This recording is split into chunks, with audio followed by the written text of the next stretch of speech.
सुरासुर मनुष्य दंड बंदिदम घोई घाई कम्मलम पड़मामि बद्धमाणम तिथम धम्मस्य कर्तारम।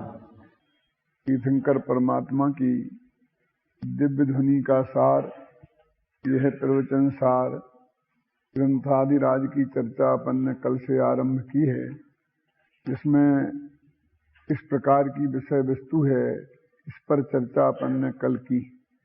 ये 3 महाअधिकारों में विभक्त है। ज्ञान तत्व प्रज्ञापन अधिकार, ज्ञेय तत्व प्रज्ञापन अधिकार और चरणानुयोग चूलिका, जिसे आचार्य जयसेन सम्यक ज्ञानाधिकार, सम्यक दर्शनाधिकार और सम्यक चारित्राधिकार के नाम से भी कहते हैं। इसमें आरंभ की 12 गाथाओं में मंगलाचरण, शुद्धोपयोग और शुद्धोपयोग का फल, इतनी चर्चा इन्होंने की है। 5 गाथाओं में तो मंगलाचरण ही है, जिसकी चर्चा अपन ने कल की थी। और बाद में उन्होंने ये बात बताया कि वास्तव में चारित्र से परिणमित आत्मा ही धर्मात्मा है, इसलिए साक्षात रूप से चारित्र ही धर्म है। और वो चारित्र क्या है? तो वो चारित्र आत्मा का परिणाम है, और मोह और क्षोभ से रहित जो आत्मा का समता भाव है, वही चारित्र है। इसका सीधा सच्चा अर्थ है कि बाह्य क्रियाकांड जिसे जगत चारित्र माने बैठा है, वो चारित्र नहीं है, इसकी स्पष्ट घोषणा वे इस भाषा में करते हैं। और बात भी सही है कि आत्मा का धर्म तो आत्मा में होना चाहिए, बाहर से उसका क्या लेना देना है। यदि हम जिस बाहर के क्रियाकांड को चारित्र कहते हैं, सद्व्यवहार को चारित्र कहते हैं, यदि वो चारित्र हो, तो जो शुद्धोपयोगी हैं, जो सारे व्यवहार से अतीत हो गए हैं, तो वो तो कोई चीज उनमें देखी ही नहीं जाएगी। तो जो सबसे बड़े चारित्र वाले हैं, उन्हें हम सबसे चारित्र से ही नहीं मानते। इस तरह आरंभ की 12 गाथाओं की चर्चा अपन ने कल की थी। अब आगे 13वीं गाथा से लेकर और 20वीं गाथा तक उनने शुद्धोपयोग अधिकार की बात की है। शुद्धोपयोग किसे कहते हैं? वास्तव में तो ये चर्चा तो पहले ही शुरू हो गई है, जब उन्होंने ये कहा था 10वीं गाथा में कि शुद्धोपयोग का फल निर्माण है, मुक्ति की प्राप्ति है, और शुभोपयोग का फल स्वर्ग सुख है, कहा था। और स्वर्ग सुख का उदाहरण क्या दिया था कि तपे हुए खोलते हुए घी में जैसे कोई आदमी खोल रहा हो, तो वो घी की ठंडक का अनुभव नहीं करता है, बल्कि दाह दुख का ही, वो जलने की पीड़ा का ही अनुभव करता है। ऐसे ही स्वर्ग के सुख में यह जीव विषयों की आकुलता का ही अनुभव करता है, निराकुलता रूप अनुभव नहीं करता है। उसका तो नाम मात्र सुख है, वास्तव में वो सुख है ही नहीं। ये बात 10वीं गाथा में कही थी। तो शुद्धोपयोग का फल साक्षात निर्माण की प्राप्ति है, तो शुद्धोपयोगी की चर्चा है एक तरह से। फिर 11वीं गाथा में उन्होंने ये कहा था कि जो अशुभोपयोगी जीव हैं, वो नरकादि दुखों को भोगते हैं। तो एक तरह से शुद्धोपयोग, शुभोपयोग और अशुभोपयोग, तीनों का फल क्या है, उनने ये 12वीं गाथा के पहले 12वीं गाथा तक बता दिया है ना। 12वीं गाथा में ये लिखा है ना, देखो, असहोदयेन आदा कुणरो तिरियो भवीय नेरयो दुख सहेसिम सदा अभिवृद्धो भवति अत्यंतम। अशुभ के उदय से आत्मा पुनर होता है। पुनर माने कुभोग भूमि में, है ना, पैदा मनुष्य होता है, चिरंज होता है, और अनंत असंख्य सहस्त्र दुखों को प्राप्त करता है। तो तीनों उपयोगों का फल उन्होंने बताया। अब यहां से वो कहते हैं शुद्धोपयोग की बात शुरू करते हैं कि शुद्धोपयोग के फल में जो सुख की हमें प्राप्ति होती है वो सुख कैसा है। ऐसई माध्यम समुत्थम विषयादीदम अणोपमम् अनंतम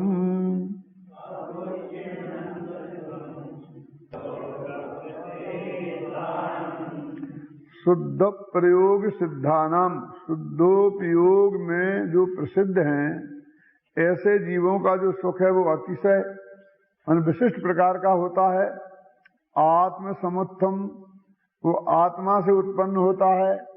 वो विषयातीतम, वो 5 इंद्रियों के विषयों से उत्पन्न नहीं होता है।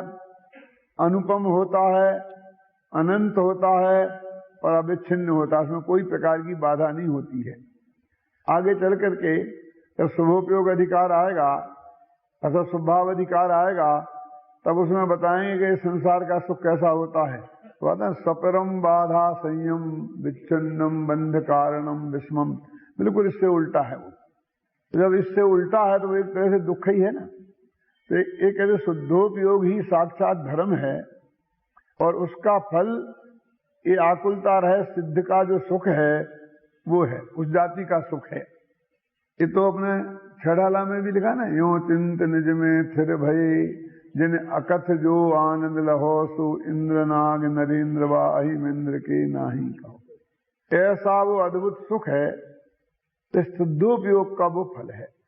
जब शुद्धोपयोग के फल में इतना बढ़िया सुख प्राप्त होता है जो वास्तविक सुख है, तो वो शुद्धोपयोग क्या है ये जानने की जिज्ञासा होती है।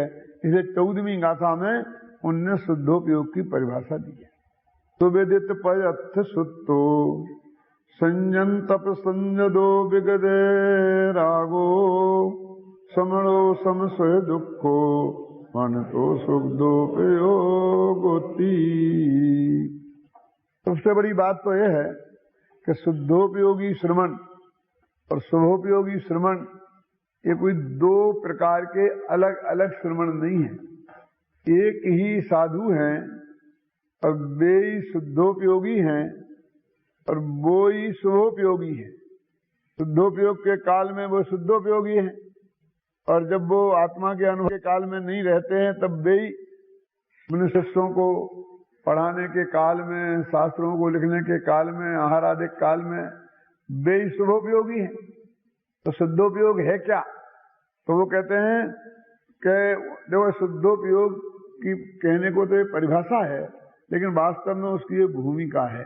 शुद्धोपयोग तो आप अपन लोग बहुत अच्छी तरह समझते हैं कि आत्मा का उपयोग आत्मा के सन्मुख हो, है ना, सारी विषयों से हटकर, तो उसका नाम शुद्धोपयोग है। लेकिन इसमें तो पूर्व भूमिका से बात की कि सुविदित पयथ सुत्तो, कि जिन्होंने शास्त्रों के माध्यम से अथवा जितना प्रत्यक्ष संभव है उतना प्रत्यक्ष तत्वों को भली भांति जाना है ना। सुविदित पदार्थ सूत्रा कहा, तो जो जानने की प्रक्रिया है उस शुभोपयोग वाली बात यहां नहीं लेना, वो तो जान लिया है। मैंने शुद्धोपयोगी कौन होगा, ऐसा नहीं कि चाहे कोई अपने आत्मा में चला जाएगा तो शुद्धोपयोगी होगा। पहले उसे तत्वार्थ सिद्धांत बिल्कुल सही रूप में होना चाहिए। भले ही आश्रव का ध्यान शुद्धोपयोग के काल में नहीं हो, लेकिन आश्रव क्या है और आश्रव हे है और आश्रव मैं नहीं हूं, ऐसा ज्ञान उसको होना जरूरी है। एक बात अच्छी तरह समझ लो कि ज्ञान अकेले उसी का नाम नहीं है कि जिस चीज में हमारा वर्तमान में उपयोग लग रहा है। उपयोग तो हमारा किसी एक वस्तु में लगता है एक समय, जैसे हम अभी प्रवचन सार पढ़ रहे हैं तो प्रवचन सार की विषय वस्तु में लग रहा है, तो समय सार का ज्ञान अपन को अभी है क्या नहीं है, है ना? तो समय सार का ज्ञान है तो आत्मज्ञान क्यों नहीं है?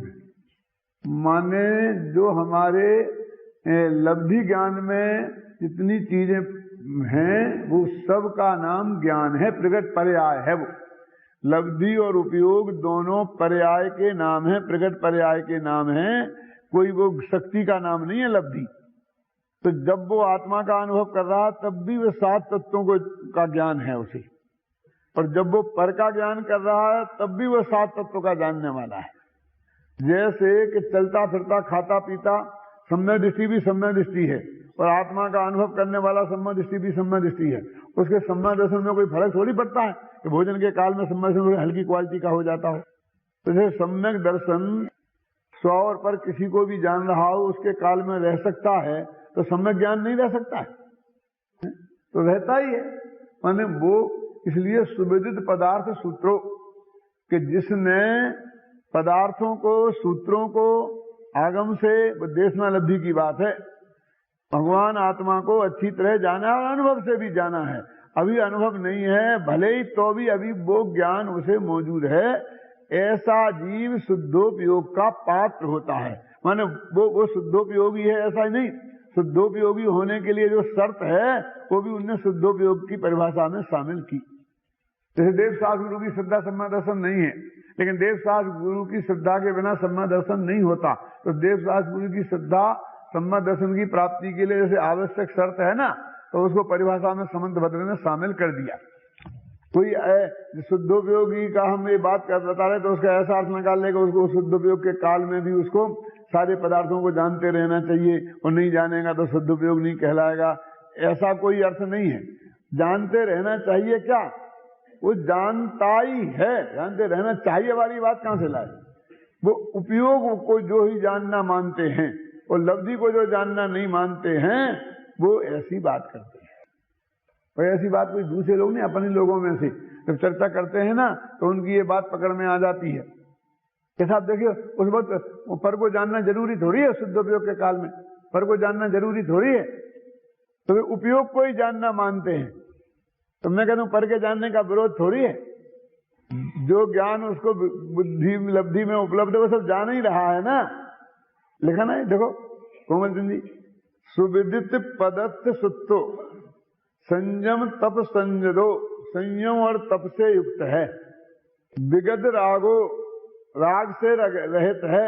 वो भूमिका के अनुसार लेना, मतलब 7वें गुणस्थान में है तो 7वें गुणस्थान के योग भूम राग से रहते है, 8वें में है तो 8वें के योग राग से रहते है, 9वें है तो 9वें के योग राग से रहते है। जिस भी गुणस्थान को शुद्धोपयोगी है उस गुणस्थान के योग जो राग है उससे रहित है।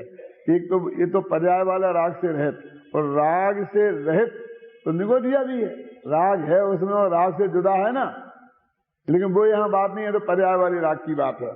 समणो समसुर दुखो, और दुख सुख में जिसका समता भाव है। ये दुख सुख एक बाहर की बात है, ये आत्मा वाला सुख नहीं।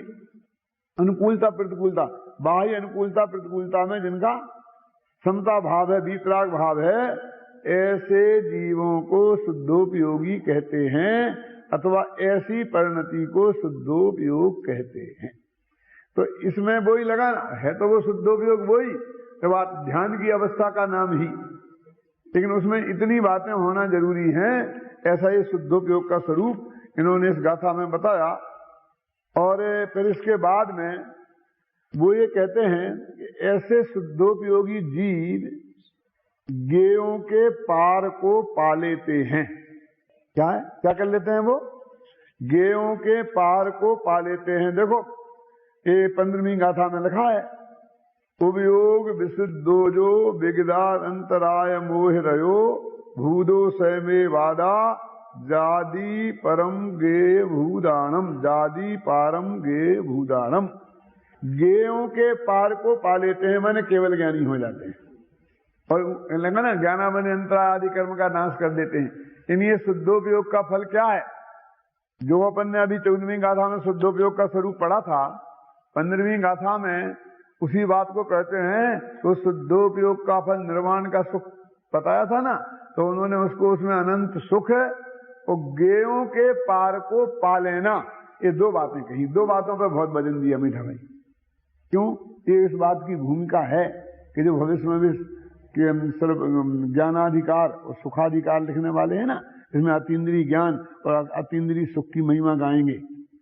तो वो अतीन्द्रिय ज्ञान और अतीन्द्रिय सुख वो शुद्धोपयोग का फल है, और वो शुद्धोपयोग ही साक्षात चारित्र है, और वो चारित्र वास्तव में धर्म है। इस तरह से उन्होंने वो संगति बैठाई। उन्हें कहाँ जाना कहाँ है? उन्हें सर्वज्ञता की बात करनी है, आनंद अतीन्द्रिय आनंद की बात करनी है, आनंद अतीन्द्रिय ज्ञान की बात करनी है। वो कहते हैं ज्ञान भी दो प्रकार का है और सुख भी दो प्रकार का है। एक इंद्रिय सुख और एक अतीन्द्रिय सुख, और एक इंद्रिय ज्ञान और एक अतीन्द्रिय ज्ञान। तो अतीन्द्रिय ज्ञान वालों को अतीन्द्रिय सुख की प्राप्ति होती है और इंद्रिय ज्ञान वालों को इंद्रिय सुख की प्राप्ति होती है।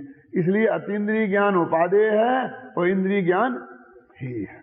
अतीन्द्रिय सुख उपादेय है और इंद्रिय सुख हेय है, क्योंकि वो इंद्रिय सुख तो शुभोपयोग का फल है जो स्वर्ग में मिलता है, और वो तो वही बताया ना, जलते घी में जलते हुए जैसा सुख है।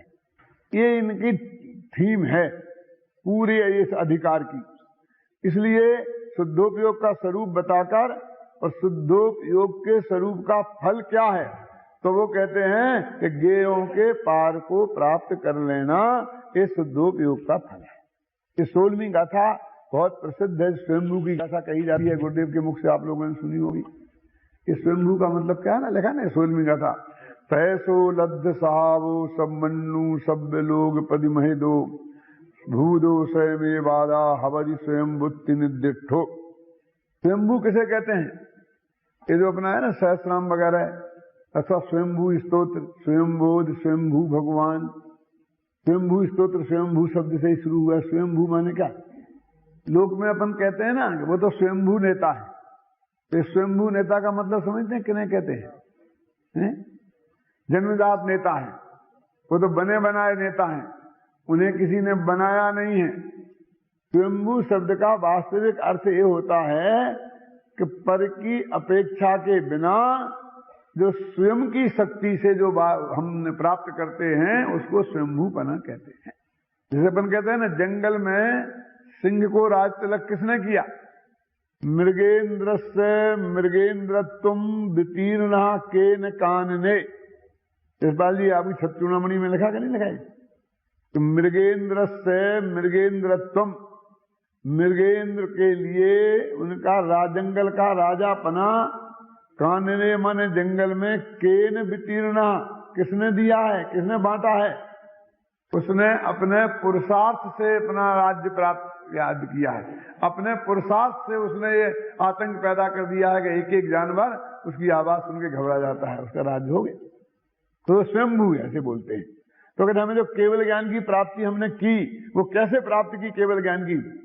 तो कहते स्वयंभू माने भगवान आत्मा ने स्वयं अपने आत्मा की आराधना करके शुद्धोपयोग के जरिए स्वयं ही अनंत सुख, अतीन्द्रिय आनंद और अनंत ज्ञान, केवल ज्ञान की प्राप्ति की है। इसका नाम है स्वयं।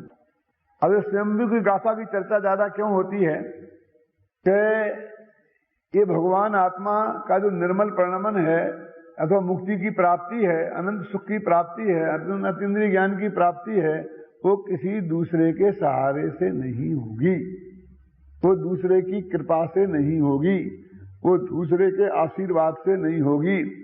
उसमें पर के सहयोग की रंच मात्र भी आवश्यकता नहीं है। तो देशनालब्धि के बिना हो जाएगा कि नहीं होगा? तो फिर आप कहते सहयोग की आवश्यकता नहीं है, फिर रही ना। तो भाई साहब, जब वो जिसको होगी उसके पहले उसे देशनालब्धि अवश्य होगी। वो देशनालब्धि के पराधीन नहीं है, वो तो एक उसकी प्रक्रिया के अंतर्गत बात है। क्या वो प्रक्रिया कैसे संपन्न होगी उसकी बात है, उसकी पराधीनता की बात नहीं है। तो ये इस बात के लिए प्रसिद्ध है कि उसने जो अनंत ज्ञान और अनंत आनंद की प्राप्ति की है, तो उसका कर्ता कौन, किसने दिया वो? तो कहते वो स्वयं करता है। उसे जो बात जो हुआ, क्या हुआ कि केवल ज्ञान सर्वज्ञता, वो क्या चीज है कि वो स्वयं ही है। वो किसके जरिए? तो स्वयं के जरिए ही, शुद्धोपयोग के जरिए, मैंने स्वयं के जरिए ही प्राप्त हुआ है। वो जो केवल ज्ञान प्राप्त हुआ उसने वो दिया किसको? कि स्वयं को ही दिया है। कि वो आया कहां से? कि स्वयं में से ही आया है। वो कहां, किसके आधार से? कि स्वयं के ही आधार से। इसको बोलते हैं कि स्वयंभू माने अभिन्न सत्कारक। लोक में जो सत्कारक हैं वो भिन्न भिन्न ही प्रसिद्ध हैं। कुमार करता है, घड़ा कर्म है, चक्र चीबत दंडे आदि करण हैं, जल भरने के काम आता है, जो पानी पीते हैं उनके लिए दिया जाता है, मिट्टी में से घड़ा आया है और वो चक्के के आधार से अथवा जमीन के आधार पर बनाया गया है। तो अलग अलग हो गए ना। और ये कहते हैं अलग अलग कारक नहीं है, ये सब कारक अपने में ही हैं, बाहर किसी खोज की जरूरत नहीं है। ये जो 16वीं गाथा में गुरुदेव फरमाते हैं कि ये निर्मल पर्याय के सत्कारक हैं। ये जो चर्चा मन सर्वज्ञता की, वास्तव में निर्मल पर्याय क्या, ये तो पूरी अकेले अनंत आनंद और अनंत ज्ञान की ही बात है। स्वयंभू हुआ भगवान, सर्वज्ञता और हमें प्राप्त हुई है, और पूर्ण वीतरागता जो हमें प्राप्त हुई है, अनंत सुख जो प्राप्त हुआ है, उसमें पर की रंच मात्र भी सहयोग से नहीं हुआ, बल्कि हमारा स्वयं से ही प्राप्त हुआ, स्वयं से ही प्राप्त होगा। ये बात इस गाथा में सिद्ध की। और जो 85 काय की 62वीं गाथा है ना, उसमें तो ये तक सिद्ध किया कि हमारी जो विकारी पर्याय हैं उसमें भी हम स्वयंभू हैं, वो स्वयं से ही पैदा हुई, स्वयं नहीं की, पर में उसमें कर्म का उदय तो निमित्त मात्र है। जैसे यहाँ पर देशना लब्धि निमित्त मात्र है ना, ऐसे कर्म का उदय तो निमित्त मात्र है। ये स्वयंभू की गाथा। तो अपन क्या बात चल रही है इस प्रवचन सारी की विषय वस्तु? पहला चल रहा है ज्ञान तत्व प्रज्ञापन, ये भूल मत जाना। तो ज्ञान तत्व माने अपने आत्मा की बात, ज्ञान तत्व माने अपना आत्मा, जानने वाला आत्मा। तो अभी सारे ज्ञेय की बात नहीं करते हैं। तो जानने वाला जो आत्मा है, वो आत्मा शुद्धोपयोग यदि करे तो उसके फल में उसे अतीन्द्रिय आनंद की प्राप्ति और अतीन्द्रिय ज्ञान की प्राप्ति होती है। और शुभोपयोगी हो तो उसे स्वर्ग सुख की प्राप्ति होती है। तो ये गाथा में वो बीज डाल दिया कि वो अतीन्द्रिय ज्ञान है, अतीन्द्रिय सुख और लौकिक सुख, तो इनने वो आगे अधिकार बना दिए। ये तो शुद्धोपयोग वो अधिकार जिसके फल में ये मिलने वाले हैं अतीन्द्रिय ज्ञान और अतीन्द्रिय सुख, और फिर अतीन्द्रिय ज्ञान अधिकार, फिर अतीन्द्रिय सुख अधिकार, और फिर जिससे वो स्वर्ग सुख मिलता है ऐसा स्वभाव अधिकार। ऐसे 4 अधिकार इस ज्ञान तत्व प्रज्ञापन में हैं। अभी अपन शुद्धोपयोग अधिकार की बात कर रहे हैं। अपन कहाँ खड़े हैं? वो शुद्धोपयोग अधिकार जो 13वीं गाथा से 20वीं गाथा तक चलता है। इस 16वीं गाथा में अपन ने ये बताया कि उस शुद्धोपयोग के फल में हमें अनंत सुख और अनंत ज्ञान मिलता है, और वो शुद्धोपयोग का ही फल है, और वो शुद्धोपयोग मैं स्वयं ही हूं, मेरे में ही है, बाहर की कोई चीज नहीं है। अपन कह तो सकते हैं कि भाई एक तो हुआ आत्मा और एक हुआ शुद्धोपयोग। तो आत्मा को मिला और शुद्धोपयोग से मिला तो हो गया ना पर, ऐसा पर नहीं होता। तो आत्मा को देखने का नाम तो शुद्धोपयोग है। जो देखा उसने भी वो आत्मा, और जिसे देखा उसका भी नाम वो आत्मा, इसे पर कहां आया? ये स्वयंभू की गाथा का खास अर्थ है। और इसके बाद में मैंने बताया ना कि वो इसी की महिमा गाई है 20वीं गाथा तक, कि वो हमें जो प्राप्त हुआ भगवान को अनंत सुख अनंत ज्ञान, उसके लिए आचार्य विरोधाभास अलंकार में भगवान से कहते हैं कि तुमने क्या गजब किया, कि क्या गजब किया, कि भंग विहूणो ये भवो, 17वीं गाथा, भंग विहूणो ये भवो संभव परिवज्य दो विनाशो ही।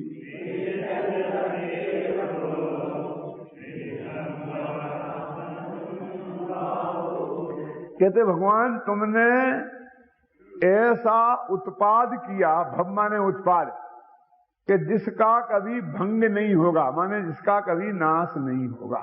भंग विहीणो ही भवो, तुमने ऐसा उत्पाद किया कि जिसका कभी नाश नहीं होगा, और तुमने ऐसा नाश किया कि जिसका कभी उत्पाद नहीं होगा।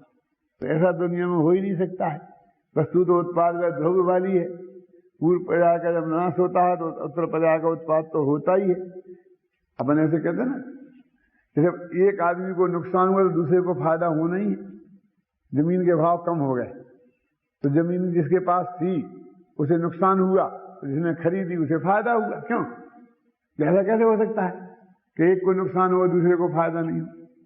अथवा जो जन्मेगा मरेगा वो जन्मना तो है ही, वो एक अगले ही समय में कहीं ना कहीं पैदा होगा कि नहीं। तो मरण जन्म के बिना नहीं होता और जन्म मरण के बिना नहीं होता। और तुम कहते तुमने ऐसा किया कि ऐसा मरण किया कि जन्म नहीं हो, और ऐसा जन्म किया कि मरण नहीं हो। और मान लो कदाचित ऐसा ही हो जब जन्म के बिना मरण मरण के बिना जन्म किया तो उत्पाद व ध्रुव तो रहे नहीं, और कहे तुम में उत्पाद व ध्रुव मौजूद है। तीनों बातें गजब की हो गई ना, कि तुमने उत्पाद के बिना नाश किया, नाश के बिना उत्पाद किया, और ऐसी स्थिति में भी उत्पाद व्यय और ध्रुव तीनों कायम रहे, ऐसा गजब किया तुमने। इसे बोलते विरोधाभास, विरोध मालूम पड़े। और विरोध अब परिहार क्या है इसका, कि तुमने ऐसा केवल ज्ञान और अतीन्द्रिय आनंद पैदा किया कि जो फिर कभी अनंत काल तक नष्ट नहीं होगा। अभी तक जो हमें ज्ञान है और सुख है वो पल पल में बदल जाता है। ऐसा होता है कि नहीं होता? मैंने क्या कहा अभी, मैंने क्या कहा, तो एक सेकंड में भूल जाते हैं कि मैंने क्या कहा, मैं आपसे क्या कहना चाहता था, आपसे पूछने लगते हैं। तो कैसा ज्ञान है, देखो हमारी क्या हालत है कि एक सेकंड में कहते कहते मैं भूल गया, और आपसे पूछा कि अभी मैंने क्या कहा, तो अभी आपने जाना था और आप भूल गए। गजब हो गया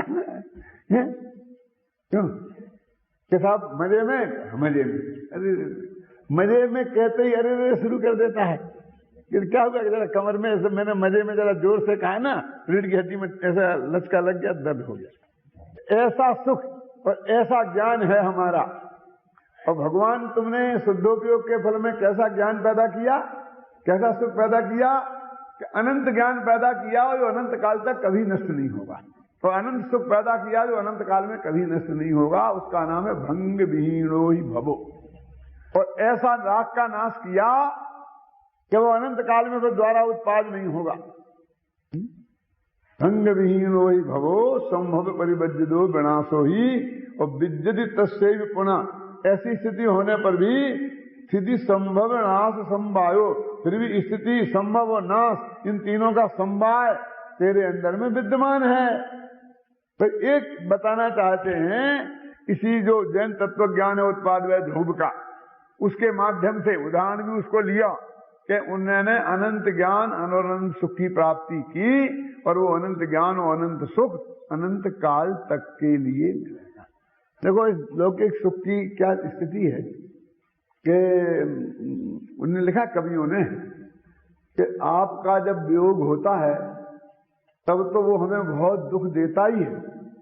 राधा कह रही श्री कृष्ण से, या तो गोपियां कह रही श्री कृष्ण से, लेकिन जब आप मिलते हो तब भी हम जैसा मिलने का आनंद लेना चाहिए ले नहीं पाते। क्यों? कि वियोग की आशंका में आप वापसी का टिकट साथ में ही लेके आते हो ना, कि आया हुआ परसों जाऊंगा, आते ही तुम हमें समाचार सुना देते हो ना, तो हमको वियोग में तो वियोग का दुख भोगते ही हैं, लेकिन हम तो संयोग में भी वियोग का ही दुख भोगते हैं। हमें सुख तो कभी मिला ही नहीं, न संयोग के काल में न वियोग के काल में, क्योंकि वियोग के काल में हमें दुख होता है वियोग से, तो संयोग में सुख होना चाहिए ना, नियम तो ऐसा है। तो संसार का सुख ऐसा है, एक तो ये सुख है ही नहीं, और वियोग के काल में तो इसके बिना तो हम दुखी हैं ही, और जब ये मिलता है तो इसका एक सेकंड का भरोसा नहीं है कि कब चला जाएगा, इसलिए वो मिलन के काल में भी उसका आनंद हम नहीं ले पाते हैं। अब ये झगड़ा खत्म हो गया कि जो अनंत सुख मिला, एक तो वो सुख है और अनंत काल तक जाएगा नहीं, वो जाने की विकल्प नहीं है।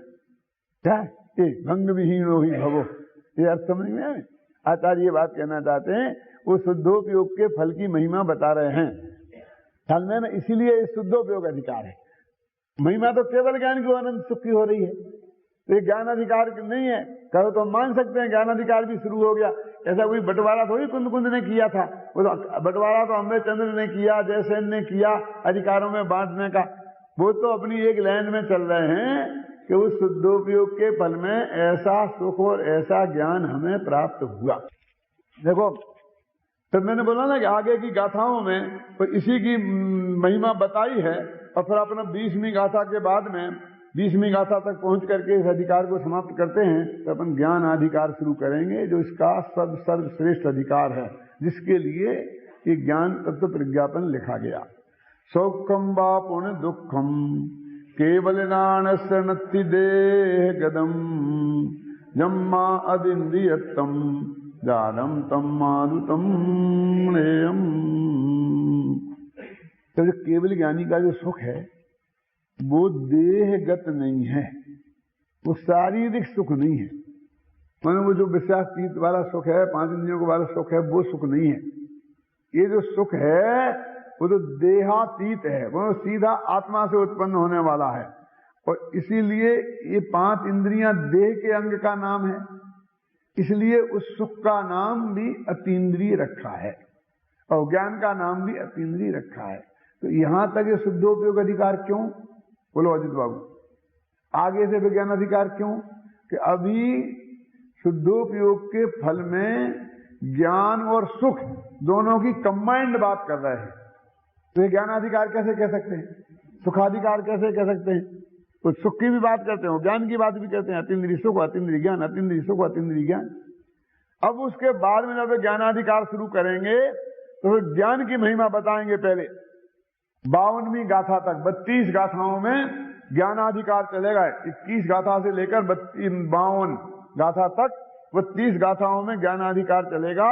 तो उसमें केवल ज्ञान की महिमा, सर्वज्ञता का स्वरूप ही बताया है। तो ये जो 32 गाथाएं हैं ये प्रवचन सार की मर्म है। एक 32 गाथाएं ये, और आगे की वो ज्ञेय तत्व प्रज्ञापन की गाथाएं हैं, जो सामान्य ज्ञेय अधिकार की गाथाएं, ये जान है प्रवचन सार की। देखो अब आप देखिए पेज नंबर 37 पे जो गाथा है ना 21वीं, उसके ऊपर की 2 पंक्तियां संस्कृत की पढ़ेंगे अपन, इससे आपको मालूम पड़ जाएगा कि क्या कहना चाहते हैं।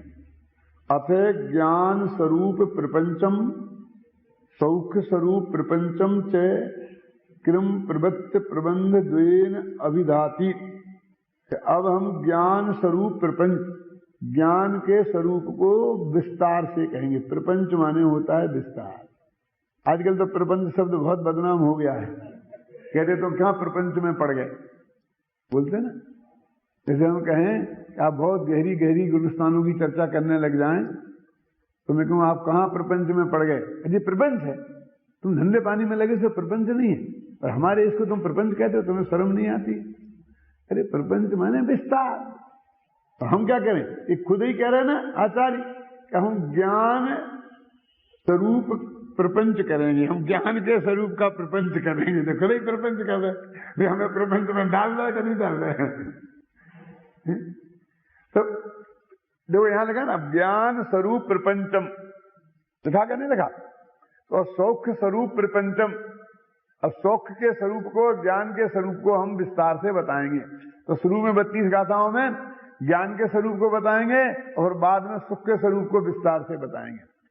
फिर वो मालूम 80-82वीं गाथा में अंत में लिखा है, 82वीं गाथा में अलम इति प्रपंचेने। अब इस प्रपंच को बंद कर, मैंने बहुत विस्तार हो गया, अब मामला समेट लो, क्योंकि वो अधिकार समाप्त हो रहा है ना वहां। विस्तार से चर्चा करने के बाद में फिर कहते हैं अलम अति प्रपंचेने, अधिक प्रपंच से क्या फायदा है। अब यहां बात हम समाप्त करते हैं। वो ज्ञान सर्वज्ञता के स्वरूप को, एक ज्ञान का स्वरूप नहीं, ज्ञान का स्वरूप तो समय सार में बताया है। यहां तो ज्ञान स्वभाव का वर्णन नहीं है जी, इस सर्वज्ञ स्वभाव का वर्णन है, इस सर्वज्ञत्व शक्ति का वर्णन है ना। उसको विस्तार से वर्णन करेंगे क्योंकि इस सर्वज्ञता का स्वरूप स्पष्ट हुए बिना जैन दर्शन की बात ही आरंभ नहीं हो सकती। देखो क्यों नहीं हो सकती? कि ये जो हमारा सारा आगम है ना, ये उनकी वाणी के आधार पर तो है ही। यदि वे सब नहीं जानते थे, उनके सबके जानने में हम शंका से शुरू करें तो सबसे पहले इस आगम पर शंका से हम शुरू कर रहे हैं। उनने जो बात बताई है ना हमें, वो हमें शास्त्रों पर अविश्वास शुरू कर रहे, और अविश्वास से हम शुरू करेंगे तो बात कहां पार पड़ेगी? बोलो छबड़ा जी। सर्व भगवान की वाणी है ना, हमें जो जैन धर्म के नाम पर आज तक उपलब्ध है वो तो सर्वज्ञ की वाणी है ना। वो उसके आधार पर हमें देशनालब्धि हो जाएगी। अब हम आत्मा का अनुभव करेंगे, वो हमारी उपलब्धि होगी, वो हमारा आत्मा का अनुभव हमारी लिए उपलब्धि होगी और वो हमारे लिए ही होगी। लेकिन इस सारे जगत में जो जैन दर्शन विद्यमान है आज, ये सर्वज्ञ की वाणी की उपलब्धि है। तो वो सर्वज्ञ का क्या स्वरूप है, हमें ये जानना बहुत जरूरी है। तो ना इस जिनवाणी पर क्रॉस लग जाएगा, जिनवाणी पर क्रॉस लगते ही देव और गुरु पर भी क्रॉस लग जाएगा। क्यों कि देव का स्वरूप भी तो इस जिनवाणी में ही बताया है ना, कि वीतरागी सर्व को हितोपदेशी होते हैं उन्हें देव कहते हैं। ये कोई हमने अनुभव से निर्णय किया है कि अनुभव से निर्णय करेंगे? क्यों? और गुरु ये पिछी कमंडल लेते हैं और नग्न रहते हैं और केश लुंच करते हैं, ये सब इन शास्त्रों में ही तो लिखा है, उसके आधार पर ही तो उन्होंने वो वेश धारण किया है। और हम भी ये कहते हैं कि ये ठीक नहीं है और ये ठीक है, तो हमारे को क्या अधिकार है ठीक नहीं है और ठीक कहने का? बोलो, उस शास्त्र के आधार पर ही तो कहते हैं। मीठालाल जी, हमारी प्रॉब्लम क्या है, ये सारे लोग जो है ना अजैनी, और श्वेतांबर लोग भी अजैनी ही है एक तरह से, वो लोग भी ये तो कहते हैं अरे नग्न रहते हैं, इनके वो आचरण को देखकर इतने अभिभूत हो जाते हैं जैनेतर लोग कि उन्हें ये लगता है कि हम कैसे पागल हैं कि इतना नग्न रहते हैं और इतना आचरण है, और इनमें भी ये दोष निकालते हैं। ये तो इनकी तो आदत ही दोष निकालने की है, ये तो बिल्कुल पिटने लायक ही हैं। सारे जगत का दिमाग बिल्कुल ऐसा ही है।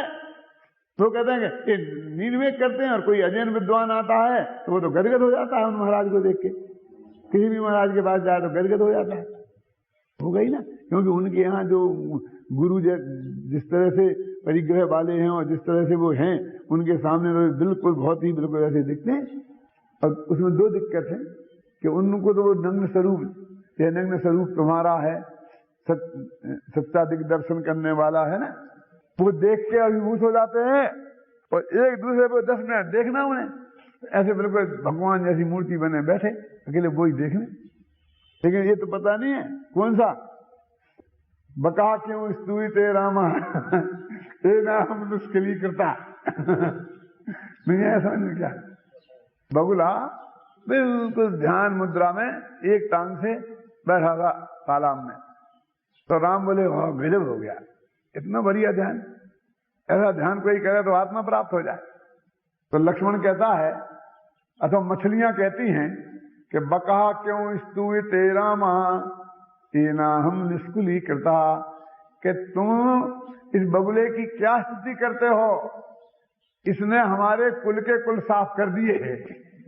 तेना हम निष्कुली करता, जिसने हमारे माँ बाप को खा लिया, सबको बाल बच्चों को खा लिया, हम अकेले रह गए खड़े। तो लगा कि पड़ोसी ही पड़ोसी की प्रवृत्ति को जान सकता है, तुम दूर से देखने वाले क्या जानो। नीचे की पंक्ति है, मुझे ध्यान नहीं आ रही है, उसका अर्थ है क्या कि पड़ोसी ही पड़ोसी की प्रवृत्ति को जान सकता है। तो जरा हम कोई मछली पास में आई और फट से एक डुबकी लगाए खा जाएगा और फिर ऐसे गला से खड़ा हो जाएगा। तुम तो अकेले ऐसा खड़ा हुआ देखते हो, वो जो इसकी जो प्रवृत्ति है वो हमारे देखते, एक दो 10 मिनट देखते हैं, बाकी समय में कैसा नंगा नाच करते हैं ये उन्हें पता नहीं है। और दूसरे उनने वो जिनवाणी नहीं देखी है, कौन सी, कि जिसमें उसका ये स्वरूप लिखा है और उसके आधार पर इनके आचरण को तौला जाएगा। तो कसौटी तो उसे मालूम नहीं है, तो फिर वो कहां से कसता है? जगत के और दूसरे साधु जो दिखाई देते हैं उनसे कसता है, तो हम तुमसे कसता है, हमसे अच्छे तुमसे अच्छे। हम साधु थोड़ी तो हमसे अच्छे की बात करते हो, हम अच्छे ही कहां हैं? जिनसे अच्छे की बात करते हैं। तो इस तरीके से देव साल गुरु तीनों ही खत्म हो जाएंगे, सर्वज्ञता का स्वरूप यदि हमारी समझ में नहीं आएगा। इसलिए वो सबसे पहले, अभी तक तो महिमा वाली बातें चल रही थी, वो सर्वज्ञता के स्वरूप पे एक तरह से देव का ही स्वरूप बता रहे। और देखो आगे कहेंगे ना 80वें गाथा में, जो जानदी अरहंतम दिव्यत्व गुण तपज्यते। तो अब आजकल एक बात चल रही इसमें, मैं उस बात का विरोधी तो नहीं हूं, लेकिन थोड़ा संशोधक जरूर हूं कि साहब वो जो अरहंत भगवान को द्रव्यगुण पर्याय से जाने, वो अपने आत्मा को जाने, तो वो अरहंत की पर्याय और हमारी पर्याय में अंतर है ये नहीं जाने, तो उसके समान ही अपने आत्मा को जाने। इसलिए उन पर्यायों को लेना जिनमें समानता है, और जिनमें अंतर है उन पर्यायों को नहीं लेना। ये धारा चल गई है, ऐसी बात। लेकिन ऐसा नहीं है, ये बात भी है कि उनको भी लेना, ये निषेध नहीं है, लेकिन इतनी ही बात नहीं है, बल्कि बात मुख्य ये है कि अंतर को जानना।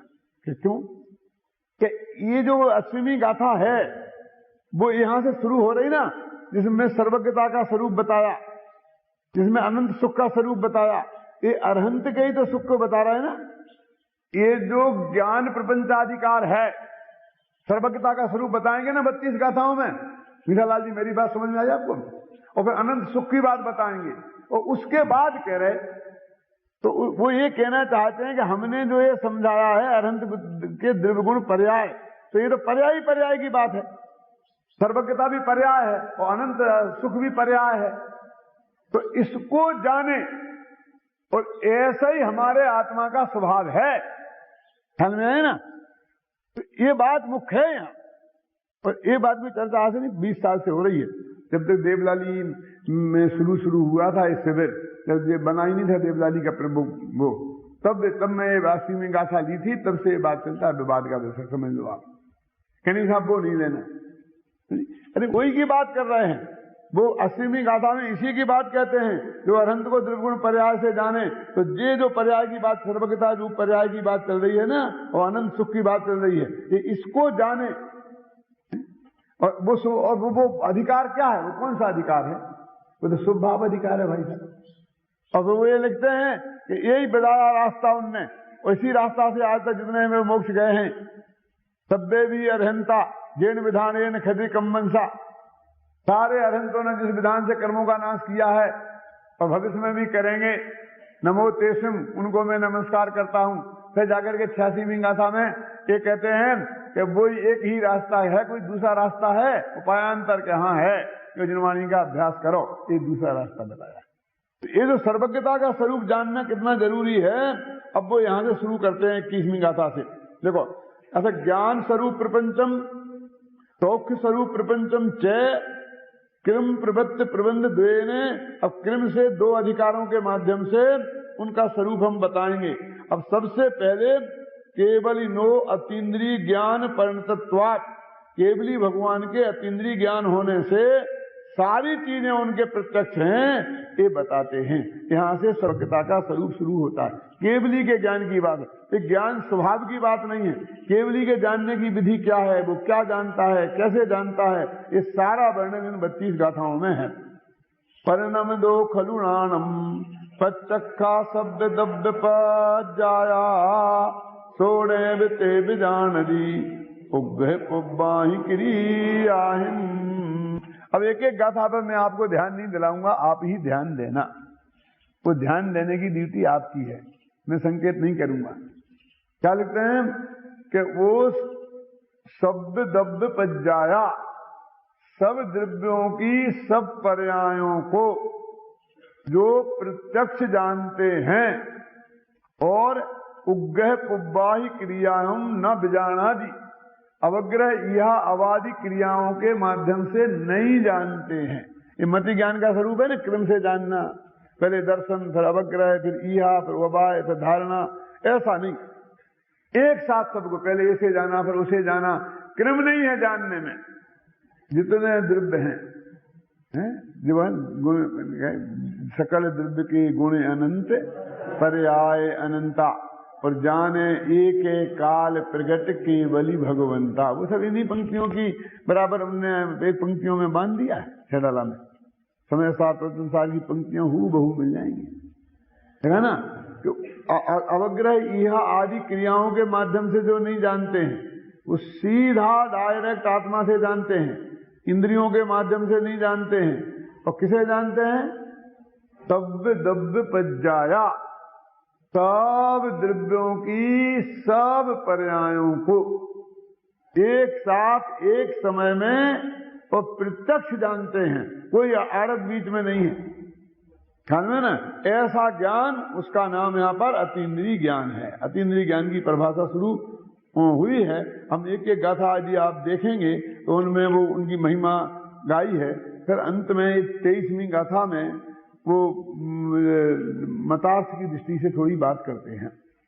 आदानान प्रमाणम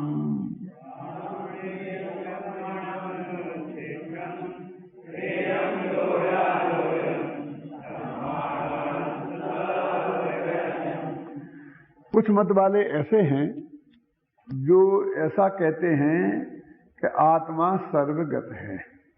इसमें बहुत विचार हुआ है कि सारे आत्मा पूरी लोकालोक में व्याप्त है, एक ही आत्मा है, वो सब में व्याप्त है। और वो जो हमारे शरीर में, तुम्हारे शरीर में दिखता है ना, वो वही आत्मा का अंश है अथवा रूप है। लेकिन जैन दर्शन कहता है ऐसा सर्वगत कोई आत्मा नहीं है। लेकिन जैन दर्शन में भी आत्मा को सर्वगत कहा गया है। तो सर्वगत का अर्थ क्या? बहुत से लोग मानते हैं शरीर प्रमाण, अपने जैन ही मानते हैं शरीर प्रमाण, और कुछ लोग मानते हैं शरीर में भी अणुकणिका मात्र, अकेला बीच में इतना सा है और वो सिर्फ यहीं रहता है, हृदय स्थान में एक जगह रहता है, बाकी पूरे शरीर में नहीं रहता। अलग अलग मत है, उनसे मतलब नहीं है। लेकिन वो ये कहना चाहते हैं कि जैन दर्शन में आत्मा को सर्वगत कहा गया है। तो सर्वगत का अर्थ क्या है? तो बोलते आदाराण प्रमाणम। आदा माने आत्मा, कितना है? एड़ान प्रमाणम, कि जितना ज्ञान है उतना। तो ज्ञान कितना है? ज्ञानम गे प्रमाण मुद्दिठम, कि ज्ञान गे प्रमाण कहा गया। और गेयम के गे कितने हैं? कि गेयम लोया लोयम, कि गे लोकालोक है। सम्मानाणम तु शब्द गयम, इसलिए आत्मा मन ज्ञान सर्वगत है। वो क्या कहते हैं कि आत्मा कितना, जितना ज्ञान उतना आत्मा। आत्मा में असंख्य प्रदेश हैं, तो हर प्रदेश में ज्ञान है। और मान लीजिए कि आत्मा के बाहर यहाँ आत्मा नहीं है, तो यहाँ आत्मा का ज्ञान भी नहीं है। जहां जहां हमारे आत्मा का प्रदेश है वहां वहां ज्ञान भी है, और जहां जहां आत्मा का प्रदेश नहीं है वहां वहां ज्ञान नहीं है। तो ये हो गया आदाराण प्रमाण, ज्ञान प्रमाण। अब कहते ज्ञान कितना है? तो ज्ञान तो लोकालोक को जानता है। तो ज्ञानम रे प्रमाण, जितना गे है उतना, मन उतनी चीजों को जानता है ना, इस अपेक्षा से। वो उनमें जाने की अपेक्षा नहीं है, उन्हें वो जानता है। देखो जानने को जो जितनी धातु है ना, जानने वाली धातु समझते हैं, शब्द जो हैं उनका अर्थ जाना भी होता है। दिक्कत है कि टू गो और टू नो, ये दोनों एक ही अर्थ में होते हैं, जानना और जाना। तो इसकी वजह से अपन कहते हैं जहां जहां हम जानते हैं वहां वहां हम गए, हमारी पहुंच है, तो उसे पहुंचना भी कहते हैं। तो अपन कहते हैं कि आत्मा वहां पहुंच गया। जहां जहां को जाना, अलोक आकाश को जाना, तो अलोक आकाश में पहुंच गया, अलोक आकाश में गया। जबकि लोक आकाश के बाहर तो कोई द्रव्य जा नहीं सकता है, 5 द्रव्यों में से आकाश के अलावा। तो कहते जाना, उसको पहुंचना कहते हैं। तो आत्मा लोकालोक गए है और वहां तक आत्मा गया, सर्वगत कहते हैं। तो वो जानने की अपेक्षा कहते हैं। आत्मा को सर्वगत, सारे लोकालोक को उसने जाना, तो आत्मा ने जिसको जाना वो वहां तक पहुंच गया। जब सूरज की चांदनी प्रकाश जहां जहां पहुंचा वहां सूरज है, अपन पहुंचा, सूरज पहुंच गया बोलते क्या नहीं। देखो जहां किरण पहुंची तो आपको सीधी किरण तो उसकी पहुंची, लेकिन तलघर में तो किरण भी नहीं पहुंचती। लेकिन फिर भी तलघर में बैठे बैठे भी हम बता सकते हैं ना कि भी दिन है कि रात। इसका मतलब है सूरज ने अपनी किरणों, अपनी सत्ता का ज्ञान वहां करा दिया, तो सूरज वहां भी पहुंच गया। जहां उसकी किरण पहुंची वहां तो पहुंचा ही, लेकिन जहां उसकी किरण नहीं पहुंची वहां भी वो पहुंच गया। ऐसा भगवान आत्मा के प्रदेश जहां तक जाते हैं वहां तक तो वो आत्मा जाता ही है, लेकिन जहां तक की बात वो जानता है एक अपेक्षा से वो वहां तक पहुंचा, ऐसा भी कहा जाता है। इस अपेक्षा से आत्मा को सर्वगत कहते हैं।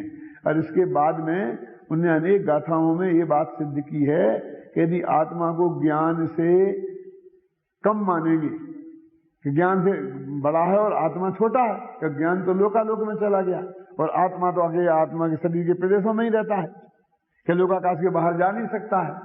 यदि ऐसा मानेंगे तो ये दिक्कत खड़ी हो जाएगी कि बाहर जो आत्मा है, ज्ञान तो गुण है और आत्मा द्रव्य है, तो गुण के द्रव्य के बिना गुण रह नहीं सकता। तो आश्रय के बिना ज्ञान वहां रहेगा कायम। ज्ञान को बड़ा मानेंगे और आत्मा को छोटा मानेंगे। और यदि हम कहते हैं हम आत्मा को बड़ा मानेंगे और ज्ञान को छोटा, क्योंकि ज्ञान तो जैसे तो अनंत गुण है आत्मा में, तो ज्ञान तो अनंतमा भाग है और आत्मा तो अनंत गुणों का पिंड है। तो कहते हैं यदि छोटा मानेंगे आत्मा को, ज्ञान को आत्मा से, तो बाकी का आत्मा अज्ञान रूप हो जाएगा। और आत्मा तो ज्ञान स्वरूप है। जैसे तर्क दे दे करके ये बात सिद्ध की है कि आत्मा ज्ञान प्रमाण है। जितना ज्ञान उतना आत्मा, जितना आत्मा। अब फिर समस्या खड़ी होगी। क्या समस्या खड़ी होगी? कि यदि आत्मा आलोकाकाश में चला गया, या आप सर्वगत कहते हो, तो बहुत गड़बड़ हो जाएगी, सब मिक्सचर हो जाएगा। तो बताएंगे ज्ञान का स्वभाव ऐसा है कि वो गेयों में जाए बिना ही गेयों को जान लेता है। तो गेय आते होंगे ज्ञान में, कहते नहीं, गेयों का स्वभाव ऐसा है कि वे अपनी जगह रहें और ज्ञान में जाने जाए। विस्तार से चर्चा प्रवचन सार के इस अधिकार में की गई है। क्या मतलब? जैसे अपन कहते हैं कि हम और आप छाबड़ा जी मिले थे, तो छाबड़ा जी आपके पास आए होंगे कि नहीं? वो तो नहीं आए। तो आप उनके यहाँ गए होंगे कि नहीं? हम भी उनके यहाँ नहीं गए। तो कैसे मिल ली? तो मिल लेते हैं, ऐसे मिल लेते हैं कि हम नहीं, ऐसे नहीं मानते। ऐसे गे ज्ञान के पास नहीं गए और ज्ञान गेयों के पास नहीं आया, फिर भी ज्ञान गे में गेयों को जान लेता है और गे ज्ञान में जान लिए जाते हैं। ऐसा ही विचित्र ज्ञान का स्वभाव है और गे का स्वभाव है। गुरुदेव में तो किताब है ज्ञान स्वभाव और गे स्वभाव। उसमें यही मुख्य मुद्दा है कि गे का स्वभाव है कि ज्ञान को ज्ञान में जाए बिना अपना स्वरूप भाषित करा दे, और ज्ञान का ये स्वभाव है कि गेयों के पास जाए बिना, उसमें कोई हस्तक्षेप किए बिना उनके स्वरूप को जान ले। ऐसा जो ज्ञान का स्वभाव है, और अतीन्द्रिय ज्ञान में ये स्वभाव है, प्रकट हो गया। इंद्रिय ज्ञान को प्राप्तकारी मानते हैं ना, उसी चर्चा करेंगे। अतीन्द्रिय ज्ञान में ये ताकत है कि आलोकाकाश में जाए बिना भी उसे जान लेगा, सुमेर पर्वत के पास जाए बिना भी उसे जान लेगा, सुमेर पर्वत को तोड़े बिना भी उसके भीतर क्या है उसे जान लेगा। उसमें कोई तकलीफ उसको पैदा नहीं हो और वो जान ले। तो कहता हमें आपकी जरा जांच करनी है। कहता हम नहीं कराने की जांच। क्या आपको खड़े हो जाओ, बैठ जाओ, कपड़े खोलो, औंधे हो जाओ, सीधे हो जाओ, हम पे नहीं हुआ जाता, हम नहीं कराने देंगे। क्या हम आपका कुछ नहीं करेंगे, हम लोग दूर खड़े खड़े सब जान लेंगे। क्या जान लोगे? हाँ जान लो, हमें क्या करना। तो हम लोग पूछते ही क्या को, हमें कोई डिस्टर्बेंस नहीं होगा तो हमें कोई दिक्कत नहीं है।